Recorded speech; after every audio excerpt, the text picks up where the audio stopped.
Bonjour à tous et à toutes et bienvenue dans le podcast de l'agence Toutnet. Je m'appelle Georges, je suis expert web depuis plus de 30 ans et aujourd'hui le sujet numérique que nous allons voir ensemble est un sujet de base mais très important qui est comment choisir son nom de domaine pour son site web.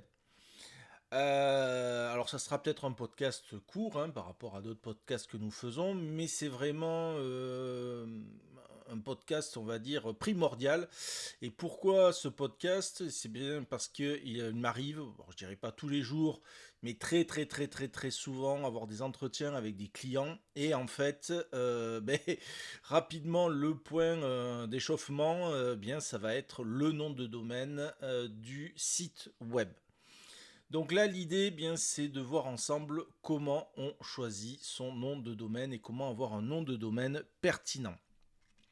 Avant de commencer, bien merci aux gens qui écoutent cette émission au format podcast ou qui la regardent sur YouTube. Quel que soit le choix que vous faites, vous avez fait le bon choix. Et merci de suivre cette émission. N'hésitez pas à vous abonner pour suivre l'actualité digitale. Alors, le premier point que l'on doit voir quand on doit choisir son nom de domaine, c'est déjà effectivement, ça a l'air d'être bon, le plus simple, mais le nom de domaine doit refléter l'identité de la marque. Donc effectivement, le nom de domaine doit correspondre à l'identité de l'entreprise ou du projet. Il doit évoquer instantanément ce que vous faites. Donc par exemple, si vous avez une boulangerie, boulangerie du coin, le nom de domaine, ça sera boulangerieducoin.com. Ça semble celui qui sera le plus pertinent. Alors c'est vrai qu'il y a beaucoup d'entreprises. Là, c'est le cas par exemple où une entreprise existe déjà. Donc entre guillemets, le nom de domaine dans un certain sens sera simple à trouver, mais on va voir qu'il y a beaucoup de critères à prendre en compte pour le nom de domaine. Le second critère important, bien, c'est la simplicité et la mémorabilité. Donc effectivement, bon nom de domaine est facile à retenir et à taper. Évitez les noms compliqués, les chiffres, les tirets, les caractères spéciaux, les jeux de mots. Il y a des fois aussi. Enfin, tout ce qui peut vraiment prêter à confusion. Un nom de domaine simple et direct est susceptible d'être mémorisé par les utilisateurs. Pensez que votre nom de domaine, vous allez devoir peut-être le mettre sur des cartes de visite, sur des flyers, dans des publicités, voilà, sur d'autres supports. Donc effectivement, plus il est simple de le lire, de le comprendre et de le mémoriser, mieux c'est. Ça sert à rien d'avoir un énorme nom de domaine que les gens ne vont pas retenir. Plus après, effectivement, je vous dis, si vous arrivez avec des jeux de mots ou autres, etc., dedans, ça va commencer à devenir compliqué. Donc ça, effectivement, réfléchissez-y, c'est un des points aussi très importants. Le troisième, ça va être la pertinence des mots-clés. Donc effectivement, une de mes casquettes, effectivement, c'est l'expertise SEO.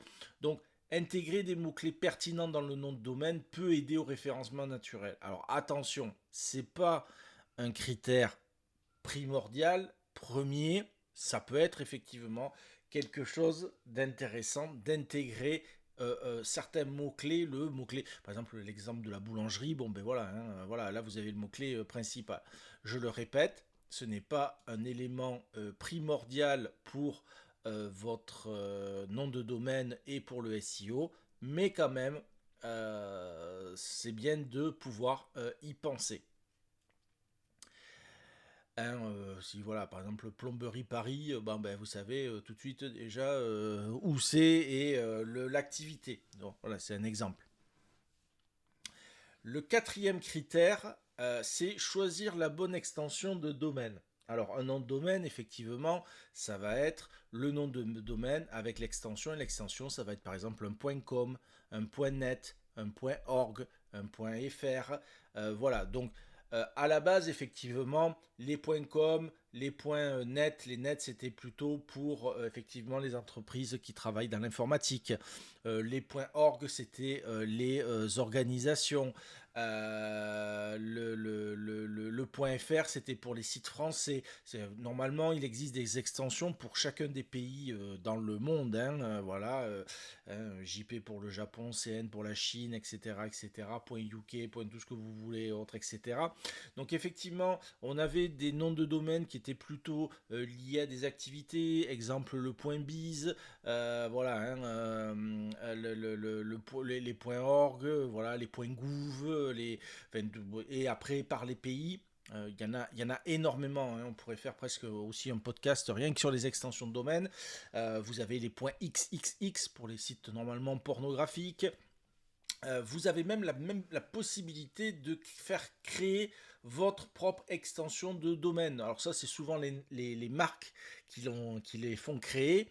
Par exemple, vous pouvez avoir un site qui s'appelle chanel.chanel. Et votre extension, c'est .chanel. Alors les grosses entreprises l'ont fait. Alors pourquoi? Parce qu'à la base elles avaient peur de se faire prendre leur nom de domaine. Donc elles l'ont déposé, elles l'ont créé. Mais en fait, pour être honnête, je ne connais aucune grande entreprise qui utilise son propre nom de domaine. En général, les gens vont prendre plutôt le .com qui est la plus courante et la plus facile à mémoriser. Hein, voilà. Mais bon, je vous dis, on pourrait presque faire l'histoire des extensions, puisque je vous dis, avec le temps, il y en a beaucoup qui ont été créées. Et puis après, c'est surtout que ça génère beaucoup d'argent, hein, par rapport aux organismes qui gèrent ce type de nom de domaine. Donc l'idée, effectivement, c'était d'en créer énormément. Mais en fait, la réalité, eh bien, la majorité des gens prennent le .com ou le .fr. Voilà. Donc, effectivement, si une activité est locale, eh bien, effectivement, on prenait le .fr. Ce qui arrive aussi, c'est que, et ça c'est quelque chose auquel il faut faire attention, c'est que par exemple votre activité c'est boulangerie du plaisir.com. Bon, eh bien effectivement vous voulez éviter qu'un petit malin vous vole les autres noms de domaine et autres, etc. Donc vous prendrez boulangerieduplaisir.fr, .net, .org. Vous ne les utilisez pas, hein, mais l'idée c'est d'éviter de vous faire voler les autres noms de domaine et que quelqu'un puisse usurper votre marque ou l'utiliser pour d'autres choses. Donc moi c'est vrai que sur on va dire des catalogues de domaines que j'ai gérés, ça pouvait être aller de 10 000 à 40 000 noms de domaines et autres, etc. La très grande majorité, je ne les utilisais pas. C'était juste pour protéger la marque et éviter que quelqu'un achète et utilise le nom d'un produit, le nom de la marque, enfin beaucoup de choses, et donc en fait de les protéger. Donc ça aussi, quand on choisit un nom de domaine, je vous dis, en général on prend un .com, mais il faut aussi prévoir à acheter les autres noms de domaine pour éviter d'avoir des surprises et des concurrents ou des hackers, hein, qui utilisent effectivement votre nom de domaine, mais une autre extension par exemple pour essayer de tromper les gens. Alors c'est le cinquième point.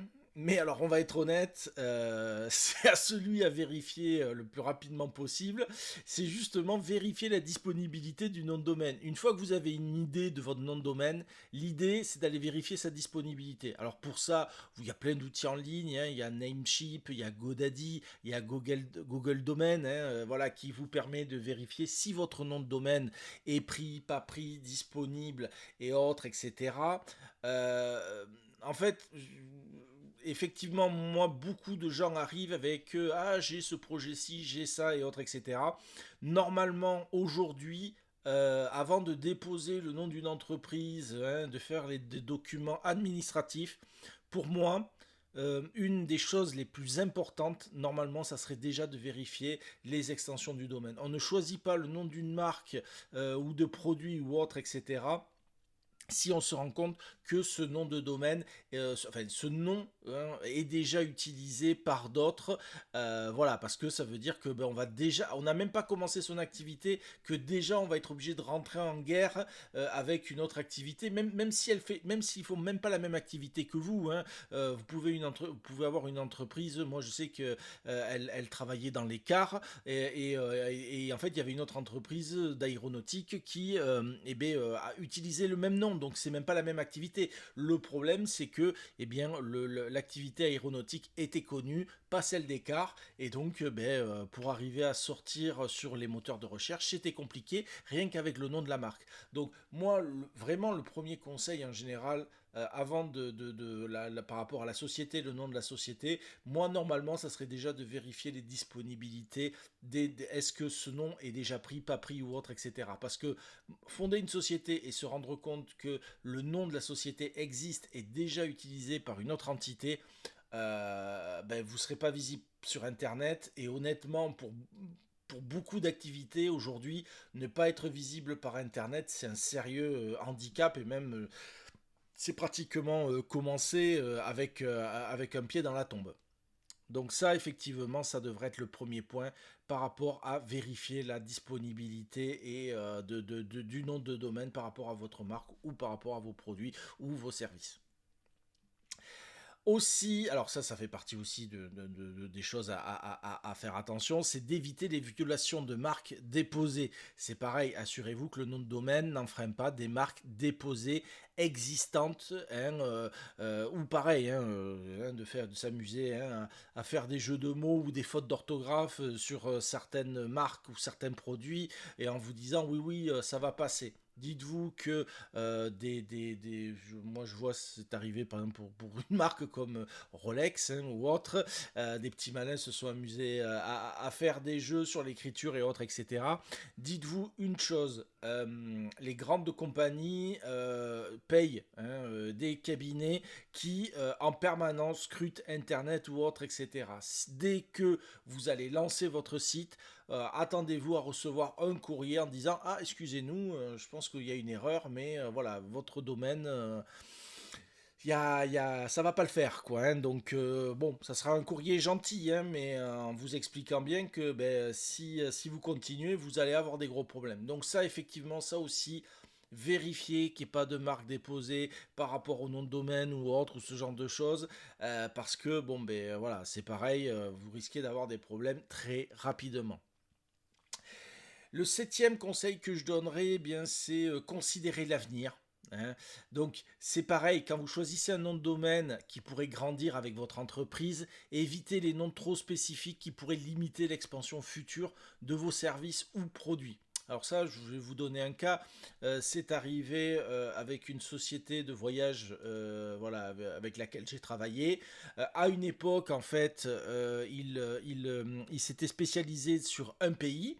Et puis après, bien effectivement, ah, ça marche bien. Mais on va vouloir s'étendre sur les pays limitrophes et autres, etc.